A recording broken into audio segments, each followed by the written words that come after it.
नमस्कार छात्रों, बीए द्वितीय वर्ष की इस कक्षा में आप सभी का स्वागत है। आज हम प्रथम प्रश्न पत्र आधुनिक काव्य के अंतर्गत छायावादी काव्य का परिचय प्राप्त करेंगे तथा उसकी प्रमुख प्रवृत्तियों के विषय में जानेंगे।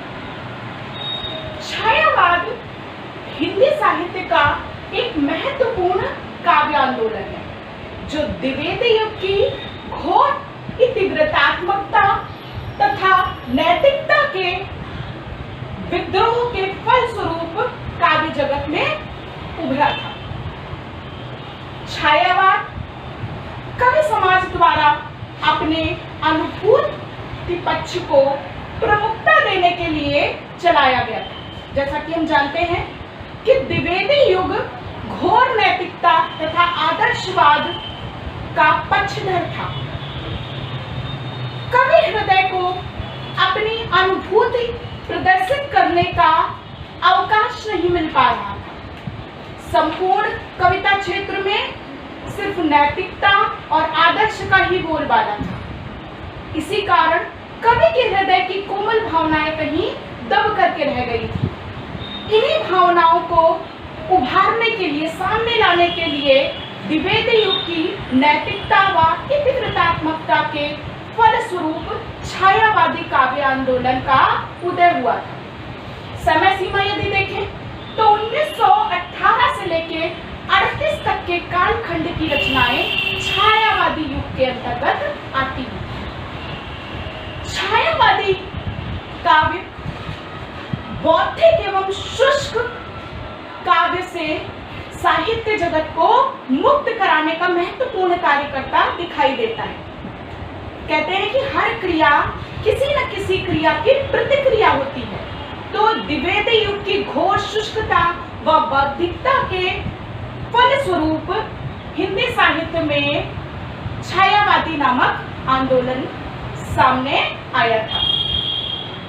इसके विषय में विभिन्न विद्वानों के भिन्न भिन्न मत हैं। चलिए देखते हैं कि विभिन्न विद्वानों ने छायावाद के विषय में क्या कहा। महावीर प्रसाद द्विवेदी छायावाद को रहस्यवादी भाव की कविता घोषित करते हैं। वो कहते हैं कि छायावाद एक तरह से आवरण के अंतर्गत मनुष्य प्रकृति के समस्त कार्य व्यापारों में एक अदृश्य सत्ता का उद्घाटन करता दिखाई देता है। छायावादी कविता में आचार्य शुक्ल से अप्रस्तुत कथन की कविता कहते हैं। वे कहते हैं कि छायावादी कवि आवरण की आड़ में अपने हृदयगत अनुभूतियों को प्रकट करने के लिए छाया का आश्रय लेते हैं, अर्थात उनको जो भी कुछ कहना है उसको लाक्षणिक भाषा में प्रकट करके सामने लाते हैं। आचार्य नंद दुलारे वाजपेयी, जिनको की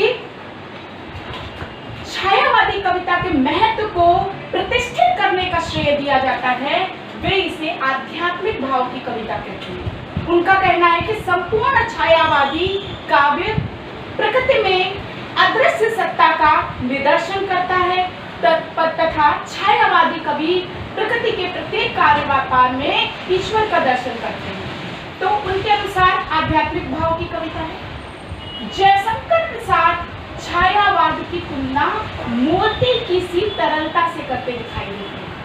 जिस प्रकार मोती के अंदर निहित द्रव्य हमें दिखाई तो देता है परंतु उसे स्पर्श नहीं कर सकते हम, उसी तरह छायावाद की कविता हमें अपने सौंदर्य से, अपने आंतरिक भाव से अवगत कराती है, परंतु जिस तरह हृदयगत भाव स्पर्श से परे होते हैं उसी तरह छायावादी कविता भी स्पर्श से परे है। वो सिर्फ अनुभूत करने की वस्तु बन करके सामने आती है। सारी परिभाषाओं में यदि हम देखें तो सर्वमान्य मत नगेंद्र की परिभाषा को देना उचित है। नगेंद्र कहते हैं कि छायावाद स्थूल के प्रति सूक्ष्म का विद्रोह है। स्थूल शरीर अर्थात हमारा प्रकट शरीर, प्रदर्शित भाव और सूक्ष्म हमारे हृदयगत भाव, मन के अंदर के भाव जिनको हम अनुभूत कर सकते हैं परंतु स्पर्श नहीं कर सकते। तो हृदयगत भावनाओं का विद्रोह है ये सामाजिक भावना के समक्ष, तो स्थूल के प्रति सूक्ष्म का विद्रोह। तो इस प्रकार हम देखते हैं कि विभिन्न विद्वानों ने छायावाद को अपने मतानुसार भिन्न भिन्न प्रकार से व्याख्यायित किया है। अब हम देखते हैं कि इसके प्रमुख कवि कौन से हैं। तो छायावाद के प्रवर्तक के रूप में अधिकांश कवियों ने जयशंकर प्रसाद जी को ही स्वीकार किया है, परंतु हजारी प्रसाद द्विवेदी डॉक्टर रामकुमार वर्मा को छायावाद का प्रवर्तक मानते हैं। तो इस आधार पे हम देखते हैं कि इस विषय में भी भिन्न भिन्न विद्वानों में मतैक्य नहीं हो सका है, परंतु अधिकांश विद्वानों के मतानुसार प्रसाद जी ही इसके प्रवर्तक ठहरते हैं। तो छायावादी प्रमुख कवियों में छायावाद चातुष्टय अत्यंत प्रसिद्ध है, जिसके अंतर्गत जयशंकर प्रसाद, सूर्यकांत त्रिपाठी निराला, सुमित्रा नंदन पंत तथा महादेवी वर्मा आते हैं। इसके अतिरिक्त छायावाद त्रय भी अत्यंत महत्वपूर्ण है कि जिसके अंतर्गत जयशंकर प्रसाद, महाकवि निराला तथा सुमित्रा नंदन पंत समाविष्ट होते हैं, और इन तीनों को साहित्य के क्षेत्र में ब्रह्मा, विष्णु तथा महेश की उपमा दी जाती है।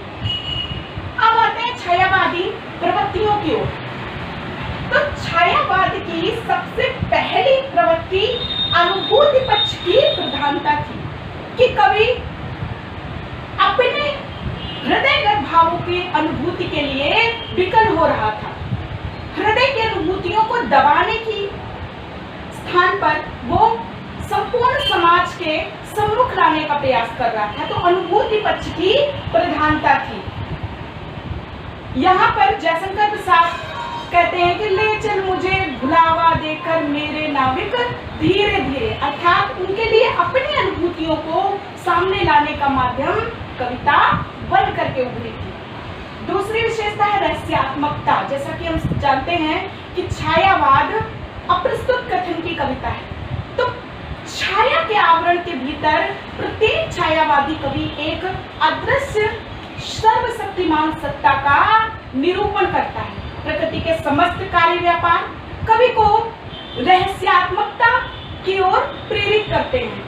प्रकृति के सभी कार्यों में उसको एक अदृश्य शक्ति दिखाई देती है।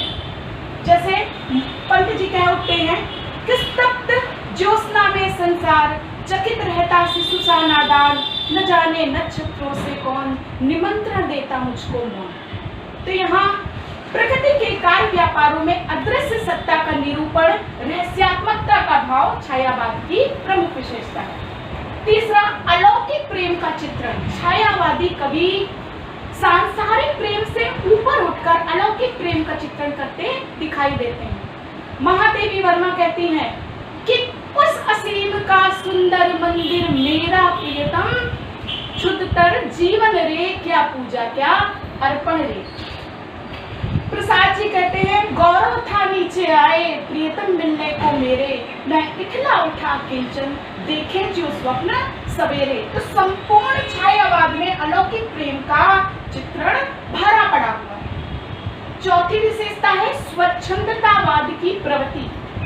छायावादी कवि स्वच्छंदतावाद की घोषणा करते हुए साहित्य क्षेत्र में आया था। यहाँ निराला कहते दिखाई देते हैं कि मैंने मैं शैली अपनाई, कि वो स्वच्छंद है, किस प्रकार की शैली का चयन करें, किस प्रकार के भाव प्रदर्शित करें। देखा दुखी एक निज भाई, दुख की पीड़ा पड़ी हृदय में, छट उपड़ वेदना आई, मैंने मैं शैली अपनाई। तो स्वच्छंदता की प्रवृत्ति कवि के ऊपर निर्धारित था कि वो किस प्रकार के भावों को काव्य में स्थान दे। प्रकृति में चेतना का आरोप छायावाद की बहुत बड़ी विशेषता है कि संपूर्ण कवियों ने प्रकृति को चैतन्य रूप में देखा है। प्रकृति के जड़ रूप को छोड़कर वे प्रकृति के समस्त कार्य व्यापारों में किसी रहस्यमय सत्ता का निरूपण करते दिखाई देते हैं। जैसे कि पंत जी कह उठते हैं, सैकत सैया पर दुग्ध धवल, तनवंगी गंगा ग्रीष्म विरल, लेटी है शांत क्लांत निश्चल, अर्थात गंगा में वे एक तपस्विनी युवती का आरोपण करते दिखाई देते हैं। छठी विशेषता है नारी के प्रति सम्मान। छायावादी कवियों ने नारी को अत्यंत सम्मानपूर्ण दृष्टि से देखा है। वे नारी की स्वतंत्रता के पक्षधर थे। अपने काव्य में भी उन्होंने सदैव नारी का सम्मान किया है। प्रसाद जी कहते हैं, नारी तुम केवल श्रद्धा हो, विश्वास रजत नभ पगतल पर, पीयूष स्रोत सी बहा करो जीवन के सुंदर समतल पर। पंत जी कहते हैं, तुम्हारे रोम रोम में नारी, मुझे है स्नेह अपार, तुम्हारी सेवा में न जान, तुम हृदय मां सहचरी प्राण।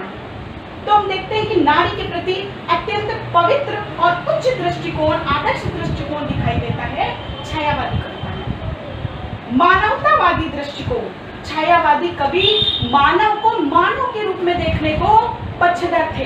वे किसी अवतारी पुरुष की नहीं करते हैं व्याख्या, वो मानव को मानव के रूप में देखने के पक्षधर हैं। वो पंत जी कहते दिखाई देते हैं कि सुंदर है विहग सुमन सुंदर, मानव तुम सबसे सुंदरतम। तो मानवतावाद की उद्घोषणा छायावादी कविता का प्रमुख स्वर है। वेदना का आदि, ये भी छायावाद की एक बहुत बड़ी विशेषता है। वेदना का आदि, पीड़ा और वेदना संपूर्ण छायावाद का प्रमुख स्वर बनकर उभरी है। महादेवी वर्मा का काव्य इस विषय में अत्यंत उल्लेखनीय है। उनको आधुनिक युग के मीरा की उपमा दी गई है इसी वेदना के आधिक्य के कारण। वो स्वयं कहती हैं, मैं नीर भरी दुख की बदली। वो अपने जीवन की तुलना विरह के जलजात से करती दिखाई देती। विरह का जलजात जीवन, विरह का जलजात, वेदना में जन्म पीड़ा में मिला अवसान। तो वेदना की अधिकता छायावादी कविता में आद्योपांत देखी जा सकती है। लाक्षणिक भाषा विधान, छायावादी कवियों ने भाषा के सुसंस्कृत रूप का चयन किया है तथा लाक्षणिकता अर्थात अप्रस्तुत कथन की भरमार है छायावादी कविता में, और इसी कारण रहस्यात्मकता का भाव छायावादी कविता में प्रमुख रूप से उभरता दिखाई देता है। दार्शनिकता, छायावादी कवि दार्शनिक भाव से प्रेरित दिखाई देते हैं। कविवर पंत जीवन की तुलना नदी के वेग से करते दिखाई देते हैं। पंत कहते दिखाई देते हैं दार्शनिक भाव को प्रकट करते हुए कि धारा सा ही इस जग का क्रम, शाश्वत इस जीवन का उद्गम, शाश्वत है गति। तो इस प्रकार हम देखते हैं कि दार्शनिकता पूरे छायावादी कविता का प्राण बन करके उभरी है। वो कहते हैं, हे जग जीवन के कर्णधार, चिर जन्म मरण के आर पार, शाश्वत जीवन नौका विहार। यही शाश्वतता, यही चिरंतनता दार्शनिक भाव में वृद्धि करता है छायावादी कविता में। मानवीकरण, छायावादी कवियों ने अलंकारों को नए रूप में ग्रहण किया है तथा पुराने अलंकारों को छोड़ करके नए नए पाश्चात्य अलंकारों को, नवीन अलंकारों को ग्रहण किया है।